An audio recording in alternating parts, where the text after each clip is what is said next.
Cada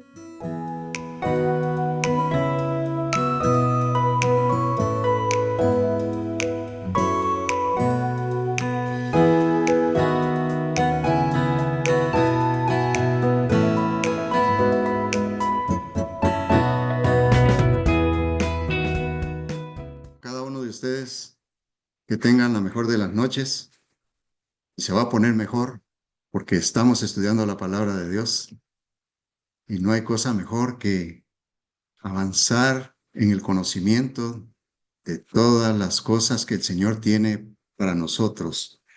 Como bien se decía al principio, es importante poner un fundamento bíblico doctrinal en algunas cosas que están sucediendo dentro de la iglesia y que posiblemente se han salido un poco del orden, ¿verdad? Entonces, este tema es principalmente para sentar una doctrina no nuestra, no del expositor, no de la congregación donde participamos, sino que de la Biblia, una doctrina que viene de la palabra de Dios. Y vamos a tomar en esta noche para este tema que es la imposición de manos. Y la pregunta, ¿es bíblica? Vamos a tomar de base un versículo o una porción de la palabra de Dios que está en Hechos 8, 14, 17. Yo los invito a que lo busquen y lo lean conmigo. Hechos 8, 14, 17 dice: cuando los apóstoles que estaban en Jerusalén oyeron que Samaria había recibido la palabra de Dios, enviaron allá a Pedro y Juan, los cuales, habiendo venido, oraron por ellos para que recibiesen el Espíritu Santo, porque aún no había descendido sobre ninguno de ellos, sino que solamente habían sido bautizados en el nombre de Jesús. Entonces se les imponían las manos y recibían el Espíritu Santo. Vamos a hablar hoy precisamente de este tema de la imposición de manos. Y el propósito de este tema es comprender que qué es la imposición de manos y lo más importante, establecer si esta actividad es bíblica para formar parte del fundamento bíblico doctrinal. La imposición de manos regularmente sobre la cabeza es una actividad que se realiza dentro del ámbito cristiano para diversas situaciones.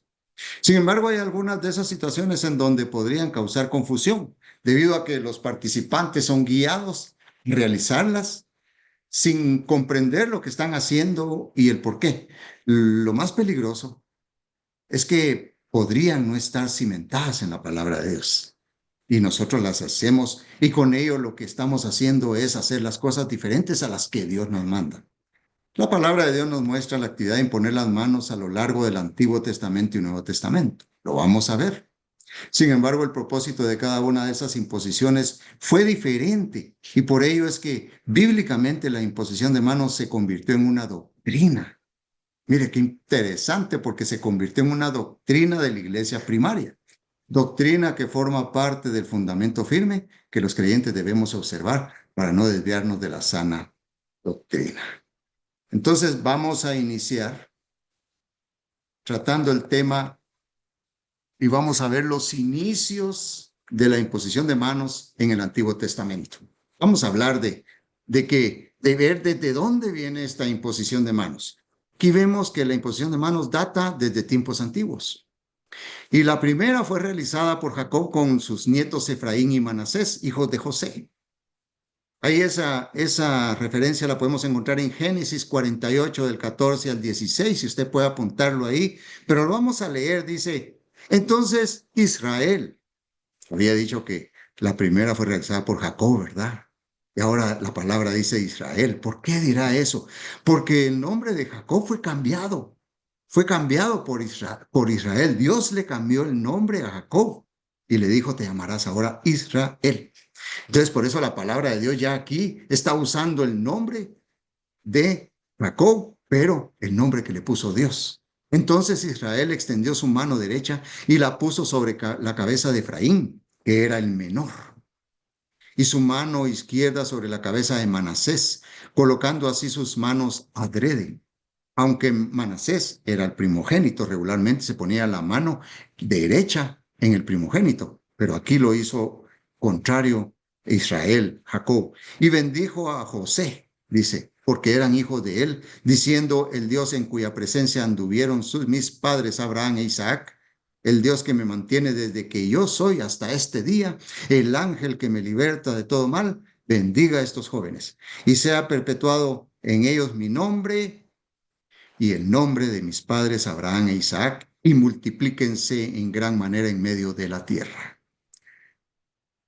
Oh, sí, después de ello, Jacob y toda su descendencia entraron a Egipto. Y al final, pues la historia bíblica muestra que al final fueron esclavizados. Algunos estudiosos han tratado de indicar que la imposición de manos en la palabra de Dios empieza desde Abraham, pero se basan en un texto bíblico que es el Génesis 22:10, cuando dice ahí la palabra de Dios: y extendió Abraham su mano y tomó el cuchillo para degollar a su hijo. Cuando dice que Abraham extendió su mano fue para degollar a Isaac, de manera que no es considerada como una imposición de manos, sino que es para agarrarlo, ¿verdad? Y hacer el sacrificio. Este se considera que es para hacerle daño. Hay referencias de imposición de manos en donde se hace daño, pero es como una ley, como algo que el Señor mandó, y lo podemos encontrar en Levítico 24:14.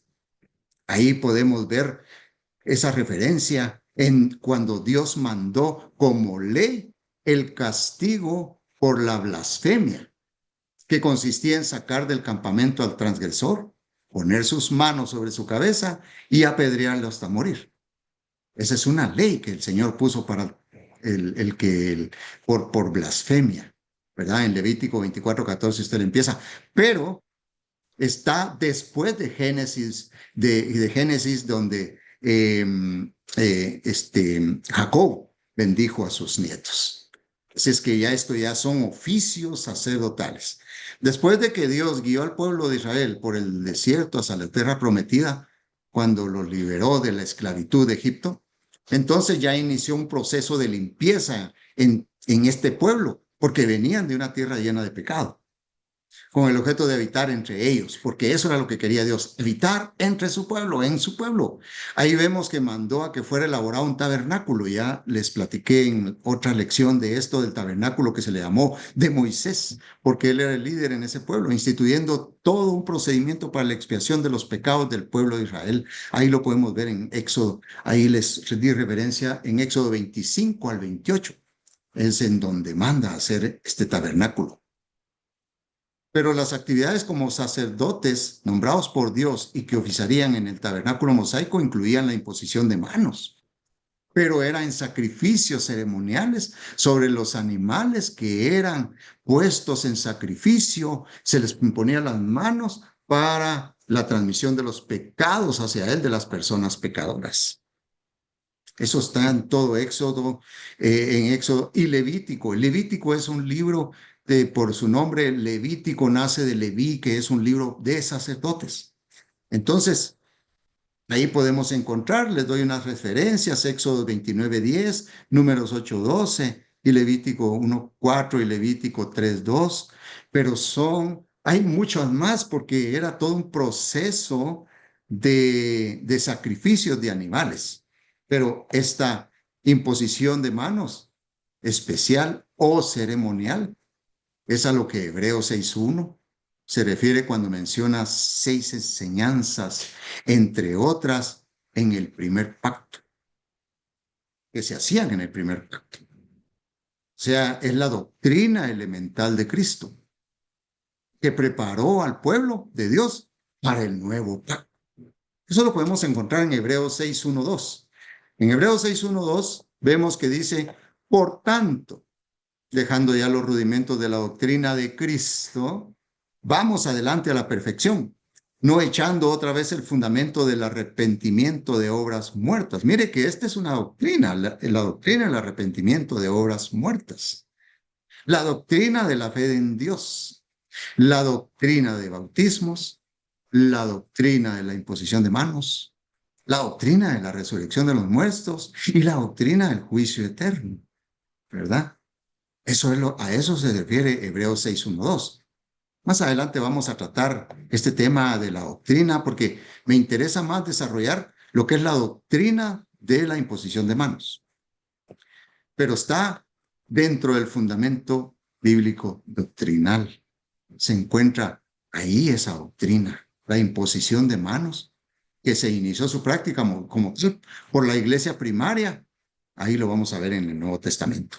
Mientras que la mayoría de las menciones del Antiguo Testamento involucran a sacerdotes, ceremonias del primer pacto, dos textos en particular anticipan cómo la imposición de manos llegaría a ser usada en la era de la iglesia, usada para pasar una bendición a un líder formalmente conocido, así como lo hizo Moisés. El libro de Números nos dice que el pueblo de Dios impuso sus manos sobre los sacerdotes para encargarlos oficialmente como sus representantes ante Dios.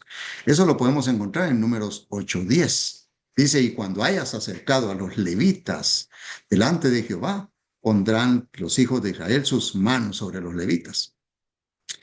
Y también está la referencia cuando Dios instruye a Moisés que ponga sus manos sobre Josué para encargarlo formalmente como el nuevo líder de la nación. Eso lo podemos encontrar en Números 27:18. Ahí dice, y Jehová dijo a Moisés, toma a Josué, hijo de Nun, varón en el cual hay espíritu, y pondrás tu mano sobre él. Hay referencias de la imposición de manos en el Antiguo Testamento. Ahora miremos la imposición de manos en el Nuevo Testamento. Vamos a empezar con los evangelios. La imposición de manos, fíjese que no ocupa un lugar destacado en los evangelios. No se halla en referencia alguna del acto en un contexto que podría significar una ordenación o transmisión de facultades espirituales, ni siquiera cuando se trata de la ordenación y apartamiento de los 12 para la obra evangelística, que por otra parte se subraya como inusitada solemnidad en Marcos 3:13-15. Le voy a dar 3 referencias en donde fueron actos muy ceremoniales o muy importantes en donde no hubo una imposición de manos. Por ejemplo, Marcos 3:13-15 nos habla del nombramiento de los 12. Después subió al monte y llamó así, dice, a los que él quiso y vinieron, bueno, Jesús llamó, ¿verdad? Y vinieron a él, a Jesús, y estableció a 12 para que estuviesen con él y para enviarlos a predicar y que tuviesen autoridad para sanar enfermedades y para echar demonios. Pero ahí no hubo imposición de manos. Tampoco hubo imposición de manos cuando Jesús sopló sobre sus discípulos diciéndoles que recibieran el Espíritu Santo. En Juan 20:22 vemos que dice, y habiendo dicho esto, sopló y les dijo, recibid el Espíritu Santo. No hubo un acto solemne de decir, bueno, les voy a imponer las manos para que reciban el Espíritu Santo. Inclusive no hay referencia a imposición de manos cuando fue agregado Matías, el número 12, después de que Judas Iscariote murió por su transgresión. Ahí lo podemos encontrar en Hechos 1:23-26, cuando echaron suertes y escogieron a 2, a José llamado Barsabás y a Matías. Y oraron por ellos diciéndole, tu Señor designa a ver quién es el que puede tomar parte en este ministerio de apostolado. Y porque ahí mismo dicen, por el lugar, para que ocupe el lugar de Judas, porque quien cayó por transgresión, para irse a su propio lugar. Y echaron las suertes y cayó sobre Matías. Matías fue el otro discípulo, el otro apóstol que fue electo ahí. Pero no hay imposición de manos que digan, bueno, le ponemos las manos y todo eso. Pero si nos vamos a ver la historia con el Señor Jesucristo, Él se impuso manos para otras actividades. Mire qué precioso. Nuestro bendito Salvador impuso manos sobre niños para bendecirlos. Ahí en Mateo 19:13-15 y Marcos 10:16 nos dice, Mateo 19:13-15 dice, entonces le fueron presentados unos niños para que pusiese las manos sobre ellos y orase. Y los discípulos le reprendieron. Les reprendieron a los niños, pues, pero Jesús dijo, dejad a los niños venir a mí y no se los impidáis, porque de tales es el reino de los cielos. Y habiendo puesto sobre ellos sus manos, se fue de ahí. Marcos 10:16 dice, y tomándolos en los brazos, poniendo las manos sobre ellos, los bendecía. También Jesús impuso manos sobre hombres y mujeres para sanidad de dolencias y enfermedades. Hay varias referencias. Podemos ver en todos los evangelios. Marcos 6:5, por ejemplo, dice, y no pudo hacer ahí ningún milagro, salvo que sanó a unos enfermos poniendo sobre ellos las manos. También en Marcos 7:32 dice, y le trajeron un sordo y tartamudo y le rogaron que le pusiera la mano encima. Bueno, aquí no dice que le puso las manos, pero ahí va a ver usted lo que pasó. Lo puse como referencia porque hay algo bien interesante que pasa ahí.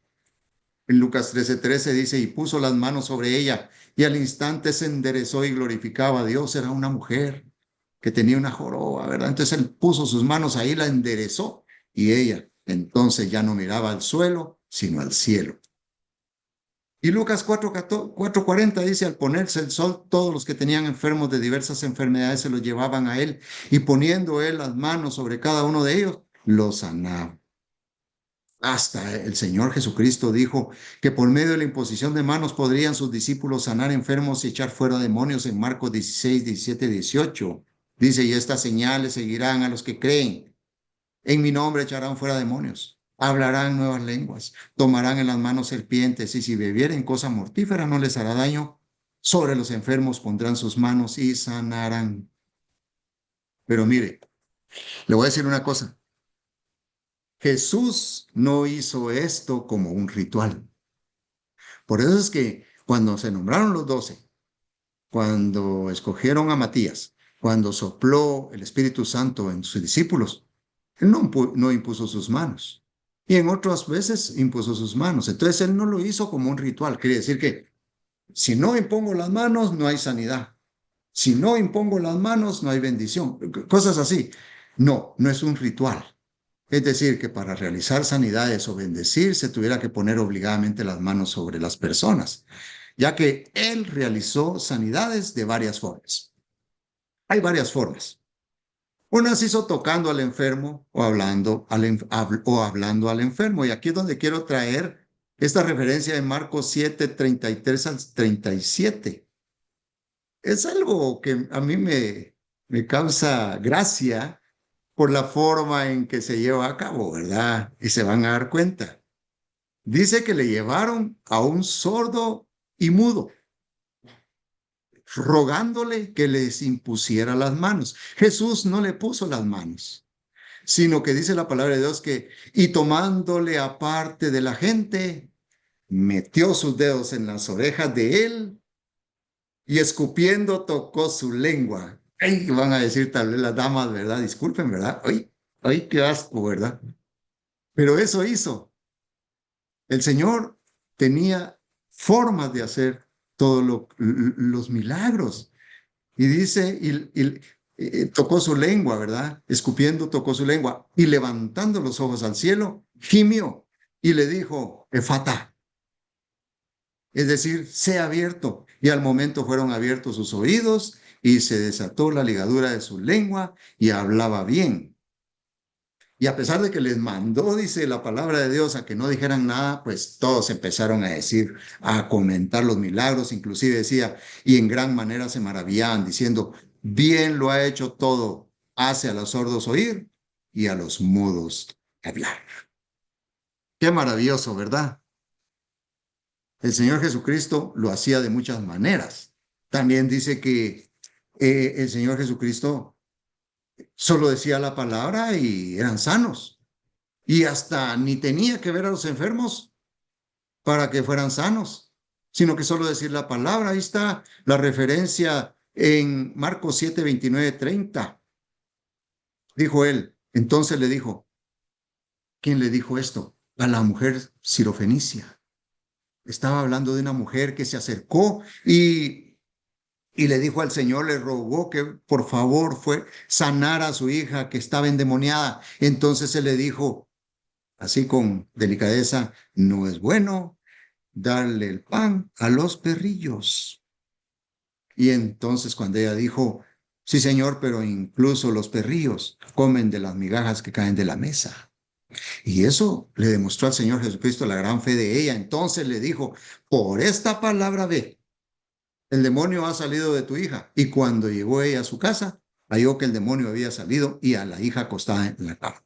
Entonces, de lejos y de cerca también, mire, ahí tenemos la referencia en Juan 11, 43, 44. Es parte de la historia de ese gran milagro que fue cuando Lázaro fue resucitado, ¿verdad? Lázaro fue resucitado y el Señor Jesucristo llegó y dijo, corran la piedra. Les dijo a ellos, corran la piedra, porque eran como unas piedras, supuestamente las hacían algo redondas, tapaban la tumba y después la podían correr. El Señor Jesucristo aquí les dice algo importante. Hagan lo que ustedes pueden hacer. Corran la piedra. Y yo voy a hacer lo que ustedes no pueden hacer. Y habiendo dicho esto, clamó a gran voz, Lázaro, ven fuera. Y el que había muerto salió atadas las manos y los pies con vendas y el rostro envuelto en un sudario. Y Jesús les dijo, desatadle y dejadle ir. Vemos que hay varias formas como el Señor Jesucristo hacía los milagros, sanidades, bendecía, imponía sus manos, otras veces no lo hacía. O sea, eso quiere decir que Jesús no lo hizo como un ritual. No siempre se debería de hacer. Y nos pasamos a Hechos de los Apóstoles. Ahí hubo bastante actividad. Antes de ir a las epístolas paulinas, vamos a hablar la cita bíblica de Hechos 8, 14, 17, que es nuestra cita bíblica base para esta prédica. Ahí nos muestra que los apóstoles Pedro y Juan fueron enviados para que oraran por los habitantes de Samaria que habían recibido la palabra de Dios, para que recibieran el Espíritu Santo. Fue una imposición de mano, ¿verdad? Para lo cual impusieron las manos sobre ellos y recibieron el Espíritu Santo, ¿verdad? Ahí podemos verlo en Hechos 8, 14 y 17. Y eso estaba sucediendo ya como consecuencia de la venida del Espíritu Santo, que la palabra de Dios nos menciona en Hechos 2, cuando los que estaban reunidos en el aposento alto recibieron el cumplimiento de la promesa que Jesucristo había establecido. Ahí en Juan 14, 16, 17, Él les dijo, y yo rogaré al Padre y os daré otro consolador para que esté con vosotros para siempre, el Espíritu de verdad, al cual el mundo no puede recibir, porque no le ve ni le conoce, pero vosotros lo conoceréis porque mora en vosotros y estará en vosotros. Esa fue la promesa. Y entonces ya estaban pasando las situaciones y todos como quien dice, las consecuencias de la venida del Espíritu Santo. Porque ahí cuando les mandó que esperaran la promesa del Espíritu Santo en Hechos 1:4, dice, y estando juntos les mandó que no se fueran de Jerusalén, sino que esperasen la promesa del Padre, la cual les dijo, oíste de mí.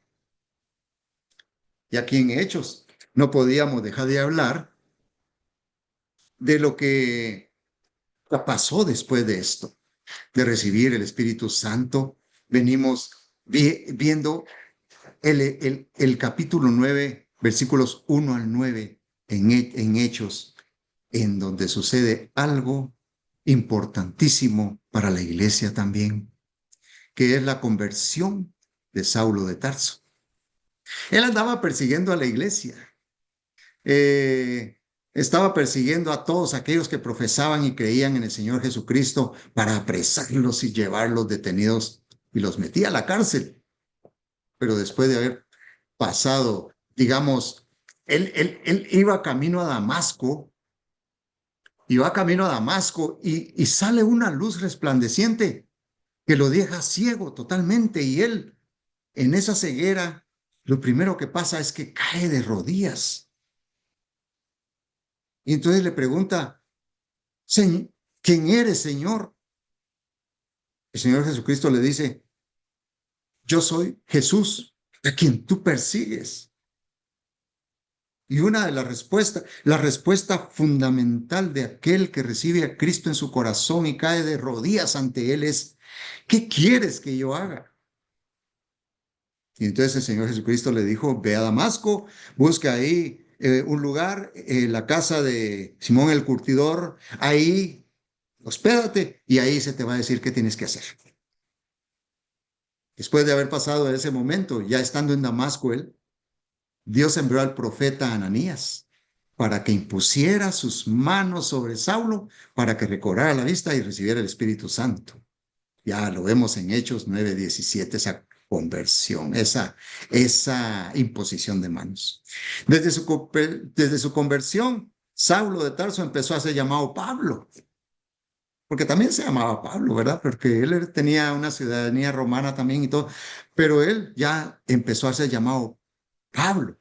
En Hechos 13:9 está la referencia, dice entonces Saulo, que también es Pablo, lleno del Espíritu Santo, fijando en él los ojos. Está hablando de un pasaje ahí en Hechos 13:9 acerca de estaba llamándole prácticamente la atención a un mago, Bar Jesús, que el nombre era en judío Elimás, y era un falso profeta y judío. A él le dijo, oh, lleno de todo engaño y de toda maldad, hijo del diablo, enemigo de toda justicia, no cesarás de trastornar los caminos rectos del Señor. Ya andaba el apóstol Pablo, ya andaba en sus plenas funciones acá en este momento.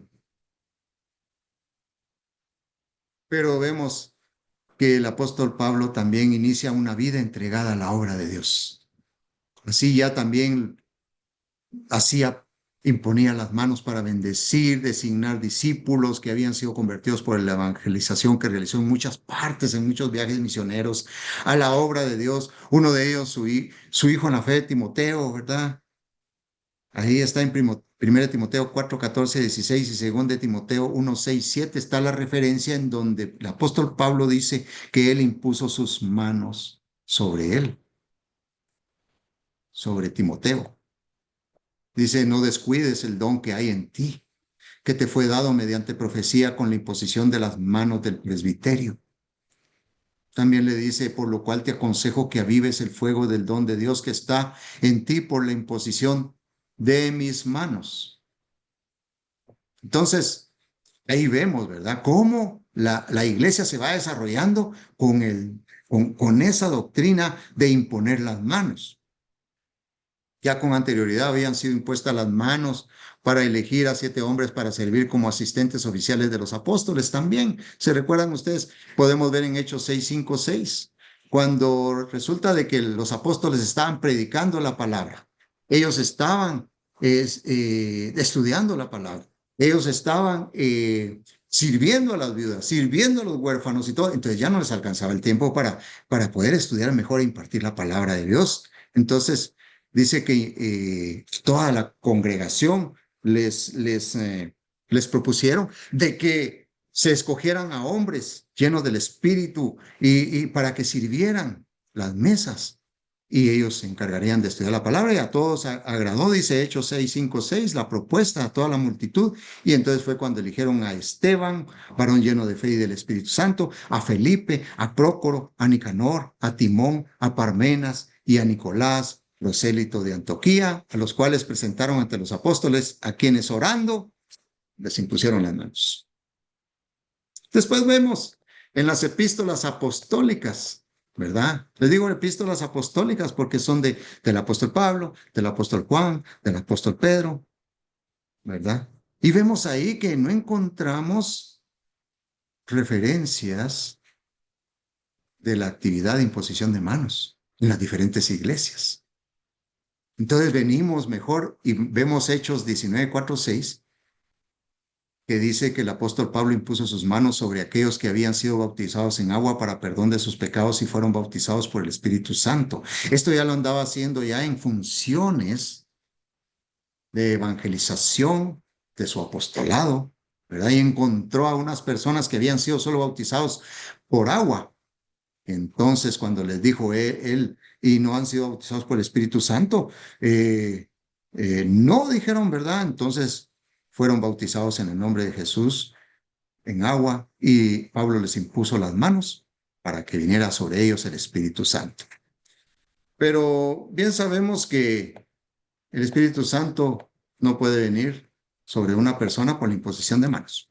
Ya vimos que el estruendo, cuando el Espíritu Santo llegó a todos aquellos que estaban en el día de Pentecostés, llegó sin estar imponiendo manos, ¿verdad? Y todos ellos fueron llenos del Espíritu Santo. También hay referencias en momentos en que no impusieron manos para que recibieran el Espíritu Santo. Un gran ejemplo es, ahí en Hechos 10 pueden ustedes leer la historia de cuando recibieron el Espíritu Santo Cornelio el centurión, su familia y amigos.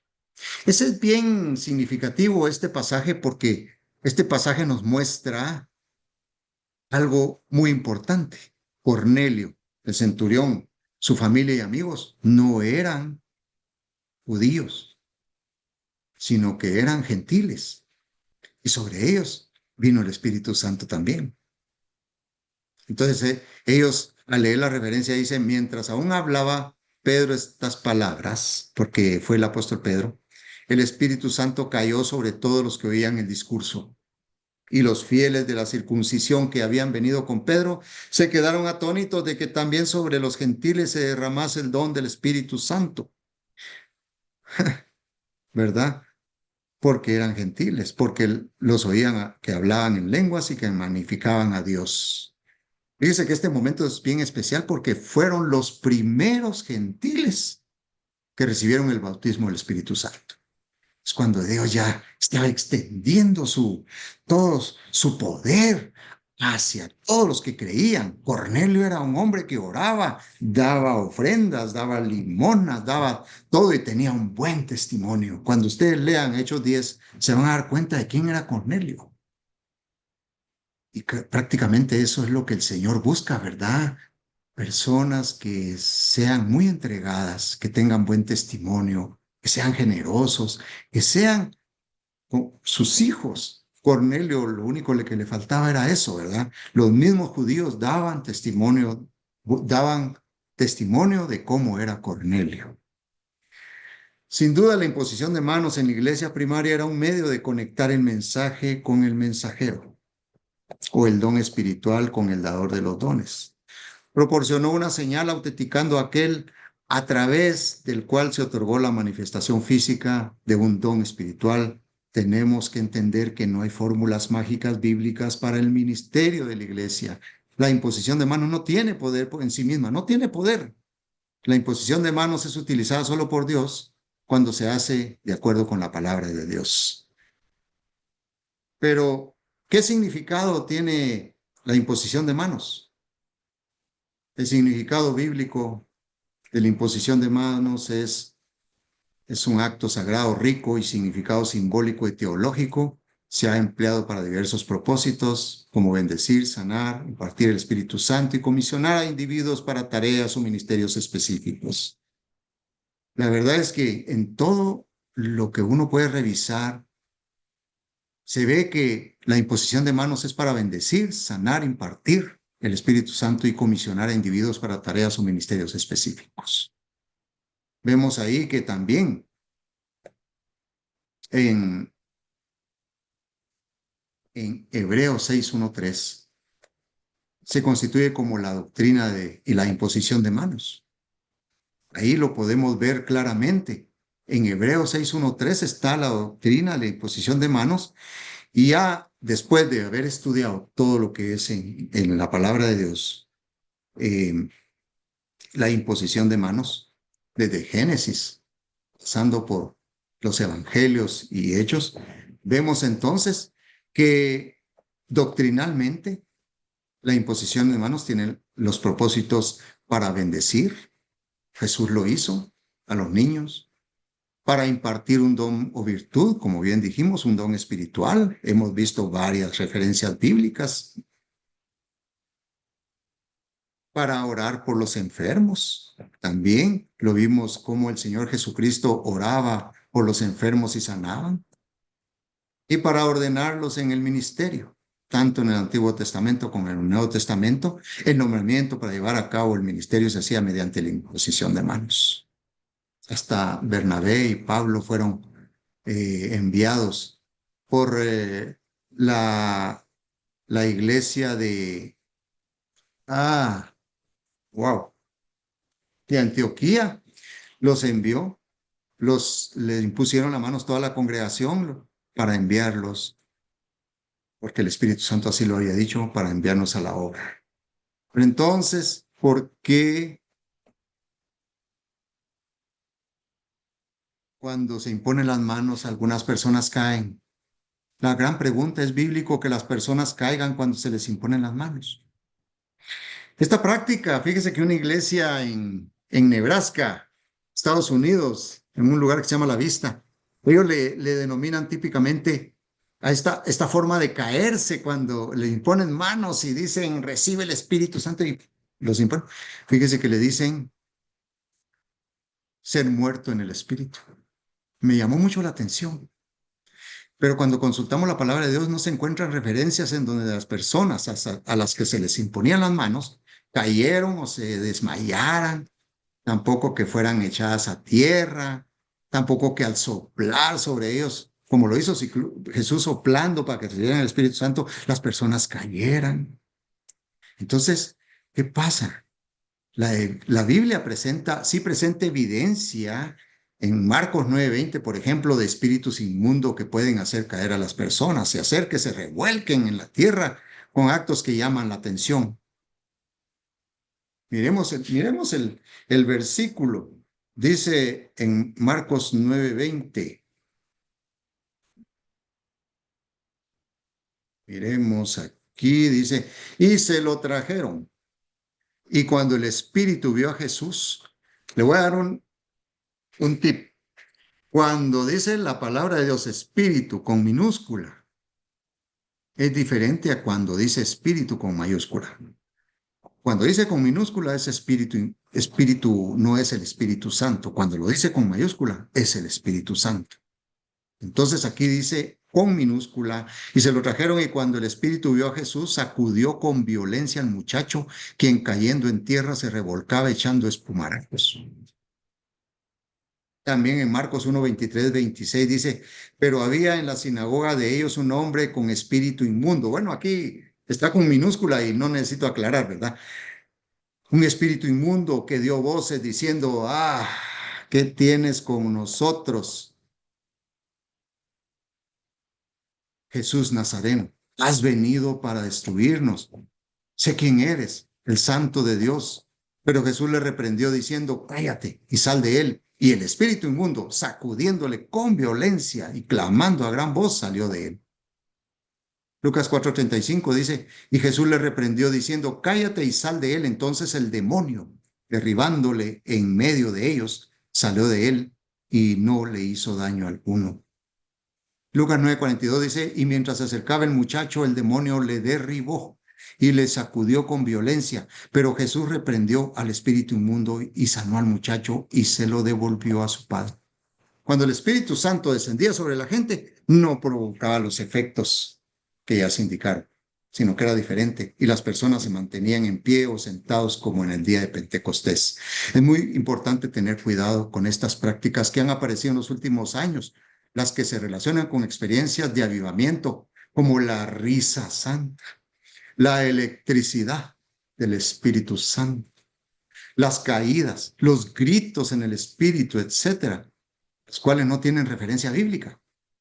Tenemos que tener cuidado porque en 1 Corintios 2, 11, 12 nos revela la palabra de Dios que hay tres fuentes de manifestaciones espirituales: el Espíritu Santo, el Espíritu humano y espíritus satánicos o del mundo.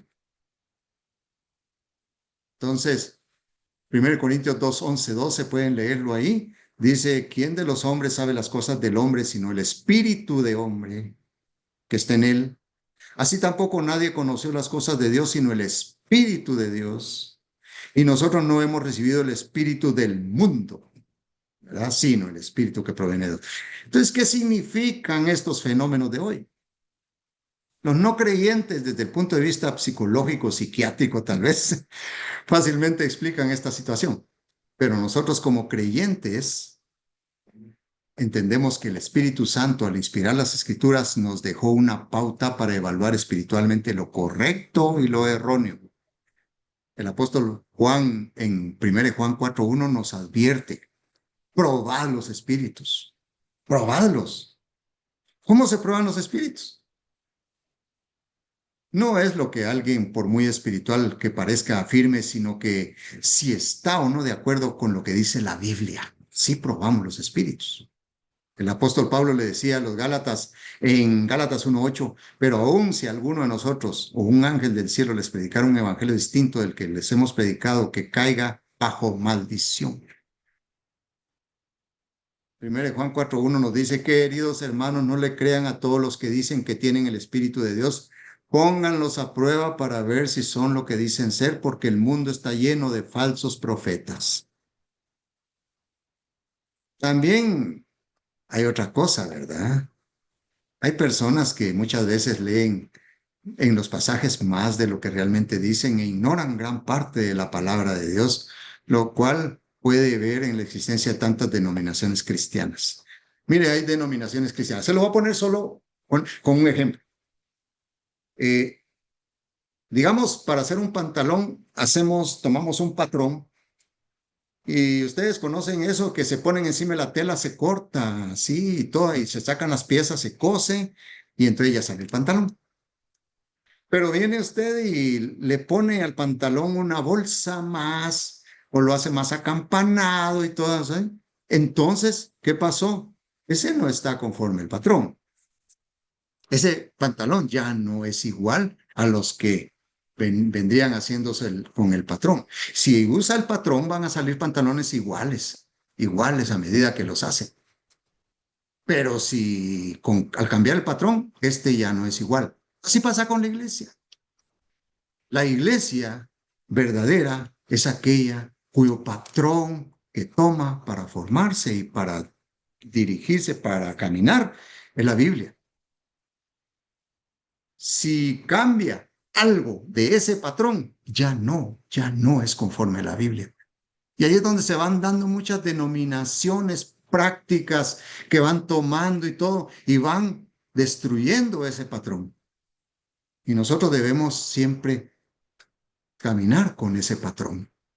Entonces, si la Biblia no establece ese patrón, podemos decir y asegurar que el caer ante la imposición de manos no es bíblico, porque todo no tiene respaldo bíblico. Simplemente esa sería la razón. La imposición de manos es tan peligrosa que el apóstol Pablo se lo encargó a Timoteo. Le dijo que no se apresurara a imponer las manos sobre las personas. Ahí le dijo en 1 Timoteo 5:22, ¿verdad? Consérvate puro, le dice. No imponga las manos a nadie apresuradamente ni participes en pecados ajenos. Mantente puro. Entonces no es algo que debes hacerse a la rápida, de una vez, imponer las manos. No, no, no, no. Tiene que hacerse de una manera dirigida por Dios, porque Él es el que nos dirige a través de su palabra. Así es que en conclusión, el significado bíblico de la imposición de manos es multifacético, abarcando temas de bendición, sanación, impartición de Espíritu Santo y comisión para el ministerio. Está arraigada en las tradiciones del Antiguo y Nuevo Testamento. Esta práctica sagrada refleja la naturaleza encarnacional y comunitaria de la obra de Dios entre su pueblo. Como una expresión tangible de la gracia y el poder divinos, la imposición de manos sigue siendo un aspecto vital de la fe y práctica cristiana, invitando a los creyentes a experimentar y participar en la obra transformadora de Dios en sus vidas y comunidades. La imposición de manos es bíblica, pero para los propósitos indicados en la doctrina de la imposición de manos, que la palabra de Dios establece en Hebreos 6:1-3. En tanto que caer al suelo desmayado, cuando dicha imposición de manos es realizada, no es bíblico, perdónenme, pero no es bíblico. por cuanto no hay referencia bíblica que lo respalde. Así es, mis hermanos y amigos, que la imposición de manos es para los propósitos de la iglesia y tienen un fundamento doctrinal. Y por ello lo exponemos. Y por ello la respuesta es bíblica. La imposición de manos, sí, pero para los propósitos indicados en la doctrina de imposición de manos. Bueno, hemos llegado al final de la lección. Gracias por su atención y espero que sea de bendición para seguir aprendiendo y afirmando todos esos aspectos doctrinales que es necesario que nosotros observemos a través de la palabra de Dios.